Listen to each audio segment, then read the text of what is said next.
एक आपण फक्त शेवटचा एक रॅपिड फायर राऊंड एक मिनिटाचा फक्त आपण घेणार आहोत आणि त्याच्यामध्ये तुमचं हे घेणार आहोत की तुम्हाला 1 मिनिटामध्ये फक्त उत्तर द्यायचे. आपले 4-5 आपण प्रश्न कव्हर करूयात. की तुम्हाला मिसळ कुठलची आवडते? कोल्हापूरची, पुण्याची, मुंबईची? कोल्हापूरची. कोणते दुकान, कोणत्या हॉटेलची? राजाभाऊंची.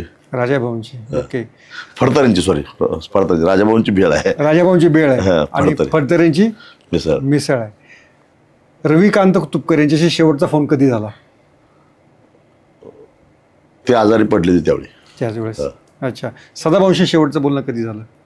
ते मंत्री असताना. त्याच्यानंतर परत बोलणं नाही झालं. ओके. शेवटची दिल्ली वारी तुमची कधी झाली? आत्ता मला वाटतं 1 महिन्यापूर्वी झाली. महिन्यापूर्वी झाली होती. अच्छा.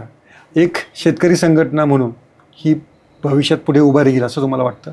100% राहणार. ओके. कारण काळ कोणासाठी थांबत नसतो, लक्षात ठेवा. शरद जोशींच्या नंतर काय असा प्रश्न निर्माण झाला, अजून आम्ही काही लोक तयार झालो. आमच्यानंतर काय असा प्रश्न तयार होईल, अजून कोणीतरी तयार होईल. काळ कोणासाठी थांबत नसतो. काळ कोणासाठी थांबत नसतो. फडणवीस यांची साथ सोडली याचा पश्चाताप होतो? अजिबात नाही. शरद पवारांच्या घरी जाऊन श्रीखंडपुरी खाल्ली याचा पश्चाताप होतो? सॉरी, आमरस खाल्ला याचा पश्चाताप होतो? त्याचाही होत नाही. कारण त्यांनी मला त्यांचे ते बारामतीमध्ये देशी गाईवर संशोधन एक करतायत काहीतरी आणि ते बघायला बोलवलं होतं. त्याने स्वतः फिरून दाखवलं आणि त्याच्यानंतर मग जेवणाची वेळ झाली म्हणून जेवायला गेलो. ते काय चुकीचं आहे असं मला वाटत नाही. त्यामुळे त्याचाही पश्चातापाचं काही कारण नाही आहे. ओके. राजू शेट्टी रिकाम्या वेळेत काय करतात? वाचन करतो.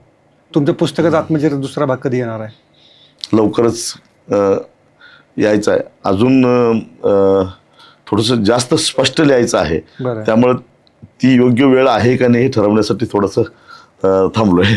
तर राजू शेट्टी नेहमीचे स्पष्ट वक्तेच आहेत आणि त्यामुळं पुढच्या काळामध्ये राजू शेट्टींना आणखी स्पष्ट आत्मचरित्र लिहायची संधी आपल्याला मिळू. सोशल मीडियाच्या भाऊ गर्दीत विश्वासार्हतेने चकाकणारे नाव म्हणजे लेट्सअप मराठी.